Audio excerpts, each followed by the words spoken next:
بسم الله الرحمن الرحيم. الحمد لله رب العالمين وبه نستعين على أمور الدنيا والدين، وصلى اللهم وسلم على سيدنا محمد وعلى آله وصحبه أجمعين. أسعد الله صباحكم ومساءكم ولياليكم أينما كنتم وحيثما حللتم. والله سوماليد ميلاد joogtaan ba Ilaahay subhanahu wa ta'ala idinku amayeelo cidii bandhibka Allah ka qaado, cidii dan la Allah uu fiyo, inta bahan Allah deeqo, inta bugta Allah bogsiyo, intii dhimatay Allah u naxariisto, waalidiintan Allah u naxariisto, annagana Allah nooga daba naxariisto. dalka diinta dadka iyo dawladnimadaba Ilaahay subhanahu wa ta'ala inoo badbaadiyo. maanta waxaan ka hadlayaa saddex qodob. qodobka koowaad warqad uu soo saaray madaxweynihii hore Farmaajo iyo warqad ka horeysay oo ay iyadana soo saareen mucaaradku laba bari ka hor. kalbad baan ka horanaynaa. ugaaska guud beelaha Samaroon, ugaas Cabdirashiid, ugaas Rooble iyo garaad Jaamac garaad Cali oo kulan ku yeeshay Addis Ababa kana hadlay arrimaha Awdal State na kalmad baan ka oranaynaa. اعترافka SSC iyo Faysal Waraabe oo intuu dabcay uu ka falceliyo magacyadii iyo maqaamkii iyo hadalkii iyo mahmaahii intaba ku tuntayna kalmad baan ka oranaya. waa marka koowaad waxaan ka hormarayaa ugaas Cabdirashiid, ugaas Rooble ayaa ka hadlay madal ay wada fadhiyeen isagii garaad Jaamac garaad Cali. meeshaas uu ka iclaamiyay in ay doonayaan haday yihiin reer Awdal State inay madax banaani ka qaataan ka tirsanaanta iyo kamid ahaanshaha maamulka Muuse Biixi madaxda ka yahay ee Somaliland la oran jiray markii hore. waxay sheegeen in ugaasku wuxuu sheegay inay rabaan inay aayahooda ka tashadaan. waxaan arkayaa marka falcelinta laga falcelinayo baan kalmad ka oranayaa. waxaan filayaa inaynu wax ka baranay laascaano, inaan laysu dowladayn karin, inaan dadka aayahooda in ay ka tashadaan loo diidi karin, inay tahay uun muddo tirsan intay doonto ha noqotee inta qof la caburin karo, laakiin aakhirka qofkaasi xorriyadiisa u helaya. dadku haddaanay ku qanacsanayn rabin calan baad saarteen iyo waa laydin xirayaa iyo waa laydin dilayaa iyo in loo dowladeeyo ma hayn karto. dowladnimada saa laguma gaaro. dowladnimadu waa social contract, heshiis bulsho weeye. haddii aan waxaan heshiis lagu ahayn lama khasbi karo dadka. qadiyadii iyo aragtidii kooxdii SNM ahayd ay wadatay aan wada ahayn isaaq, koox yar oo SNM ahayd ay wadatay oo ahayd Somaliland dal kale ah oo madax bannaan, sheekadaasi way dhimatay. waxay ku fiican tahay inta janaaso loo dhigo oo tacsiil loo dhigo, lagu tukado janaaso oo qabri loo qodo la aaso, in dadka la yiraahdo 30 sano beenta lagu akhriyay oo lagu canqariyay oo lafaha iyo xididada iyo dhuuxa ay ka gashay oo dhalinyarada ah, in la yiraahdo way dhimatay. qof dhintayna waa laga samraa. sheekadaasi tagtay aynu mustaqbal cusub iyo fikir cusub iyo ra'yi cusub iyo wax la jaan qaadi kara 2023 aynu ummadda u keeno. qarnigan hadda lagu jiro wax ummaddu ay la jaan qaadi karto aan u keeno oo fikir ah oo caqli oo tala ah oo intii is ogolba inay wada tashato ay wada shaqaysato, inay xaq u leedahay ummadda in loo sheego aan cidna cid xasab ku lahayn. qadiyadaas marka waxaan leeyahay reer Awdal yaan lagu dayin wixii lagu dayay reer Laascaano oo lagu lugo'ay. qofku cashar buu ka qaataa, lessons learned wax la yiraahdaa jiro managementiga lagu dhigto. markaad inta ficil samaysid wax kaaga dhacaan wanaag iyo khasaaraba, faa'iido khasaaraba waxba laga qoraa, report baa laga bixiyaa. lessons learned baa la yiraahdaa, casharadii laga soo bartay. marka casharadii Laascaano laga bartay ha ku ekaato, halkaana ha lagu joojiyo, cidda marayaan la caburin. waxaan kaloo ay arrintaasi dan u tahay. waxaad maqlaysaan deked Soomaaliyeed baa loo farabaxsanaya. sababta ma taqaaniin. Abiy Ahmed wuxuu arkay in ninka la yiraahdo Muuse uusan tabar hayn oo Laascaanood lagaga adkaaday, in awoodu iskaga celin karaa uusan jirin. isla markaasna ay dhaheen Soomaali waa ka go'nay oo Soomaaliya aysan u soo gurman karin. therefore cidla inuu ku bakhtiisto oo gaar u cuno iyada oo meel xoog kaga qaato ayuu iska dhaadhiciyey. laakiin haddii la yiraahdo calankii Soomaaliya laga wada taagay geyigii oo dhan intii hartay oo Hargeysa Burcana maamul goboleed bay noqdeen Soomaaliya ka tirsan, Awdal State-na maamul goboleed Soomaaliya ka tirsan buu noqday, sida la yiraahdo sheekadaas way dhimatay. reer Awdal State kalmad baan oranaya dad aad u wadwadaan arkaa oo Samaroona dekad buu noo dhisay Abiy Ahmed. war dekada dhiso adigu maxaa qalbiga idin jabshay, maxaa hanka idin ka qaaday? war garaacad shacab baa dhistay, dhiso u yeero reer garaacad oo waxa tiraadaan noo dhisa, laakiin Abiy Ahmed baa noo dhisaya. no annaga dhisayna dekada Soomaaliya oo dhan baa dhisanaysa. waa la maal gashanaya inta furtaan shirkad furtaan macquul oo sidii tii garaacad oo kala ah ummadda shaararka ka qabta waa la dhisayaa, maalin baa lagu dhisayaa. adaa arki doona iyadoo dhisan oo Soomaaliya leedahay. kadib ciddii aad kula shaqaysanaysid oo aad contract siinaysid iyo deal raqiisa iyo Ethiopia oo aad ka dhigan kartid customerka ugu weyn lacagta ugu badan aad ka samayn kartid.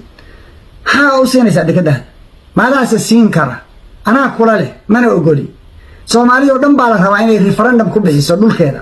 haltaa koo Soomaaliya ay leedahayna cidima bixin karto. marka ha khaldaminina oo khaladka ay dad hore ku dhiceen ha ku dhicinina. ma bixin kartaan dekad Soomaaliyeed. Ethiopia ma haysato awood ay idinku khasabto haddaad Soomaali tihiin. marka qodobkaasna intaasaan ka oranaya. Xasan Sheikh baa keeni doona ciidan difaaca iyo gorgor iyo haramcad iyo ciidanka Eritrea la keenaya haddii loo baahdo oo lagu difaaco oo soo weeraro. waana naqaan sida la isaga celiyo Ethiopian weerara oo dhulka iyaga weerarka weligeeyaan iska dhicin 150 sano iska dhicinayn. bariyo kuma joogno xeebta aragtay raganimo iyo awood baan ku fadhinaa. ciddii isku dayda inay naga qaadatana waa iska dhicinayna. kalmada intaas ka oranaya. waxaan rabaa inaan idin xasuusiyo SSC waa la ixtiraafay. ma aha kaliya dowladda federaalka ah. Security Council-ka golaha ammaanka ee qaramada midoobay baa laga dhex akhriyay. halkaasaa lagaga hadlay u qaybsanaha ama ambassadorkeena Abuukar Baale ilaahay madaxiisa ha raajiyo isaga tiimkiisu shaqo adag oo wanaagsan bay ummadda Soomaaliyeed u hayaan. taariikhda xusi doonta si fiican buu uga hadlay arrinta, si fiican buu ugu taagtaagsaday. waxaa ka dambeysay Catalina islaanta Soomaaliya u qaabilsan UN-ta oo iyaduna qoraal ku soo saartay. meeshaasi waa dhimatay, sheekadaasi dhammaatay. Faysal oo waxaan arkay wuxuu akhriyaya waxaan la garan karin. qabyaalad maskax funda ah haddaa maqasho maskax fadhida xataa magac ma sixi karo. Cabdullaahi Ciise, Cabdullaahi Yuusuf, Siciid Danigi oo weligiis yaqaanay wuxuu leeyahay diini. wuxuu ka sheekeynaya hawiye daaro wuxuu gadi karaa waa intaa daarood hawiye isaaq. wuxuu yiri inagoo dawlad laba dawladooda dawladna ay tahay dawladda hawiye oo Cabdullaahi Ciise madax ka yahay, dawladna ay tahay isaaq oo magaranaysa uu ninka la yiraahdo cigaal uu madax ka yahay ayaynu wax isku darsan. idinkii baa tiin inta la orodeen balaayo cadow oo bahasha laga ilaalinayay waa daarood baad u dhiibtee. hadday cadow daarood yihiin Faysal, hadday cadow daarood yihiin maxaa lagaaga reebi laayahay SSC iyo adula walaalahan nahay walaalo soo cadowgii maaha.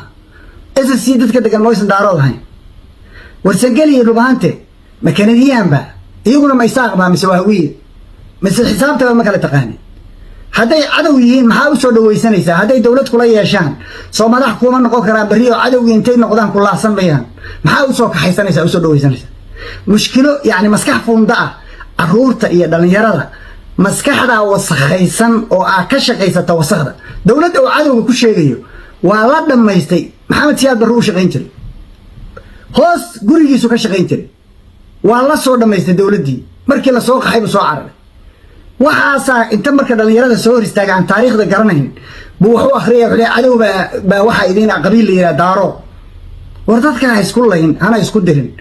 noocaas waxay saaxada heleen markii culimadii iyo aqoonyahankii saaxada baneeyeen baa noocaas helay. balkaas niicaas midka niica ah baa waxa lagu leeyahay xisbi buu madax u yahay, laga yaabo inuu dalka madax ka noqdo, gobol dhan madax ka noqdo. waxaasi waa nasiib daro, waana ku badan yihiin. noocaasa ku badan siyaasadda. nin dambeed hoogay oo dhan baa inoo horeeya. waagii dambe waagii la oran jiray dib u jeesan la yiri Soomaali intii ugu dambeysay oo nin dambeed hoogay oo dhan oo kaasu kow ka yahay baa dadka madax u ah oo hormuud ah. kalmadaasna intaasaan ka oranaya. qodobka ugu dambeeya waxaa warqad soo saaray Farmaajo. waxaa ka horeysay mucaaradka warqad soo saaray. maxay ka hadlayaan warqadahani maxayse ka doodayaan maxay diidan yihiin laba qodob bay dood ka qabaan xisbiyada tiradooda dacway ka qabaan waxaan weydiiyey farmaajo labada xisbi maxay tahay dacwadu ka qabo wuxuu ii sheegay inuu madaxweynaha kula taliyay 3 in laga dhigo oo laba laga daayo maadaama ay dood badan keentay dad badanna ay rabaan siyaasadda bal 3 in la gaarsiiyo laakiin laga yareeyo numberka 4.5ka in laga yareeyo ama 4 xisbi ama 5 hadii laga dhigo qabiil walba mid gaar u yeelanaya marka arrintaas waa iska arrin technical ah iyada meeshadan uga tagaya qodobka labaad oo lagu muransan yahay waa ra'iisul wasaare inta laga guuro in madaxweyne ku xigeen loo guuro arrintaasi maxay tahay ciladeedu waa laba ciladood cilada koowaad waa awood qaybsiga cilada labaadna waa wax ka bedelka dastuurka oo ah chapter dhan cutubka koowaad in la bedelo oo inta laga guuro parliamentarian loo guuro presidential madaxweynenimo loo guuro inta laga guuro baarlamaan waxay u baahan tahay wadar ogol awood uu leeyahay madaxweynuhu ma aha awood uu leeyahay baarlamaankuna ma aha waa awood laga rabo inay maamul goboleedyadoo dhamme ay soo dirsadaan representation dad iyaga matala 800 qof oo la keeni jiray xilligii hore ee madaxweyne xasan sheekh uu dalka xukumay oo ay saa intay u fariistaan qadiyada ansixiyaan waa qodobka labaad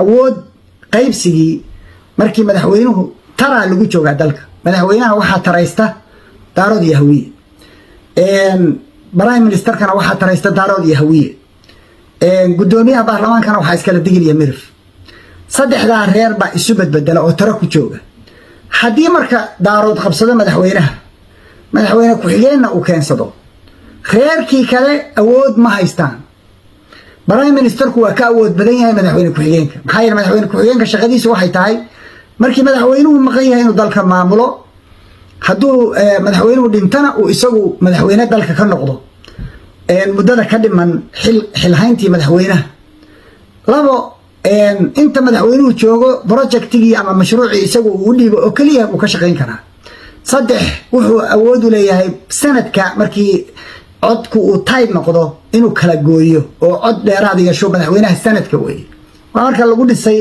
tan dowladda Mareykanka lagu dhisay halka marka maxaa ka soo baxaya inuusan awoodii lahayn prime ministerku lahaa prime ministerku awoodda maamulka dowladnimada oo dhan buu leeyahay wasiirada oo dhan isaga maamula wasaaradaha oo dhan isaga xukuma isaga caalamka la xiriira isaga arrimaha dibadda iyo arrimaha gudaha intaba maamula madaxweynuhu shaqadii uu si guud buu ugu diraa isagana fulinteeda iskale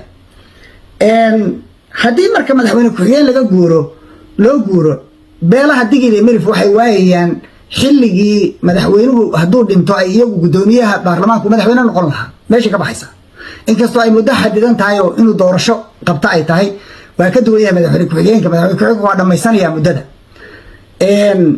dhinaca kale markii madaxweynuhu dalka ka maqan yahay iyagaa maamulo dalka oo madax ka ah gudoomiyaha baarlamaanka madax ka ah awooddaasay waayayaan raalli kama aha marka qoladan kalena waxay ku diidan yihiin haddii madaxweynuhu noqdo reer hebelkii kale hawiye iyo daarood qoladii kale cidlay kusoo dhacayaan oo tabar male xalku marka muxuu yahay anigu xalka marar badan baan sheegay ra'iisul wasaare madaxweynaha ku haysta dastuurkaanay ku qoran tahay dastuur jawaari intuu xaday dastuurkii ummaddu qorantay uu mid isagu uu keensaday oo saynta iyo sanku isugu xiran tahay uu ku bedelay baa meesha yaalla ra'iisul wasaaruhu ninkii sumaysnaa oo diihaal qabeen ahaayoo kala imaanaya markaasuu isagoo gariiraya inta mikrofon hor istaago wuxuu leeyahay madaxweynihii xilka anaa ka qaaday dalka anaa ka madaxweyne ah taliyayaasha ciidanku aniga hayga amar qaateen qof aan sidaas dowladnimo halkaa ka taagan waxba ka garanayn oo miskiin oo waddada laga soo kaxaystay baa ina soo gelayo aan la aqoon wuxuu yahay madaxweynihii buu ku qabsanayaa xalku marka muxuu yahay anigu xalka waa sheegay madaxweynaha waana hadda qoladan farmaajo iyo qoladan kale oo mucaaradka ahi meesha ay u socdaan farmaajo anigu asal ahaan baan u weydiiyey wuxuu ii sheegay inuu arrintaa waafaqsan yahay in faqrada yar ee ay ku qoran tahay ra'iisul wasaaraha waxaa keenay madaxweynaha waxaa xilka ka qaadi kara faqrada ay ku qoran tahay baarlamaanka waa in lagu daraa waxaa xilka ka qaadi kara madaxweynaha ama baarlamaanka sheekadaasi halkaasi ku xalismaysaa and by the way رئيس الوزراء حمزة شغف عنبه هيا مدحوينيسا إنه سن لا ديرين أو معارض كل نقون أو كو قبصن وكرامة ودولدني ووحلو بهي قال هاي قبصتي وهي ران شري مركات كان ليسدين عفسك حاوقة تكت أنا قد عادي فد هذا الكوالي قبضيها نينك إساقانو اسكو ريرنا قار باي القبيالات بيكاتا إساقانو أنو اسكو قبيلنا انتي آن شيغي شنن بان شيغي إني أبالك يدي ليين وعن شيغي دولة هادا جوكتا وحان كشيغي مدحوينها إيا وزير كمالية دولة دي هورانا وحان كشيغي مدحوينه إيا رئيس الوزاري إيا وزير كمالية نينكا محاو شيغو إذا لي رئيس الوزاري هورا واشيكتي رئيس الوزاري هورا وحانو بهاي سي جوكتا إنو أقوى أنا وزارة مالية دان وعاي وحان وعاي مالين وحمزة يري دني iyo dawladda Puntland baa diidan rabana inay burburiyaan deyn cafiska baan wacay waxa inay sarrun ahayn anigu waa ogahay oo systemka waa fahamsanahay waa aniga ka hadla maalin walba dawlad goboleed shaqul kuma leh dawladda federaalka iyo siday u maareyso budgetkeeda iyo shaqadeeda iyo canshuuraheeda iyo waxba kaga xirxiran oo qodobaha ku xiran oo canshuuraha in la mideeyo customiska in la mideeyo waxa soo dhan laakiin khasab ma oo deynka waa la cafinaya iyagoo aan raali ka ahayn oo saa u taagan wuxuu ka wadaa maayir hadalka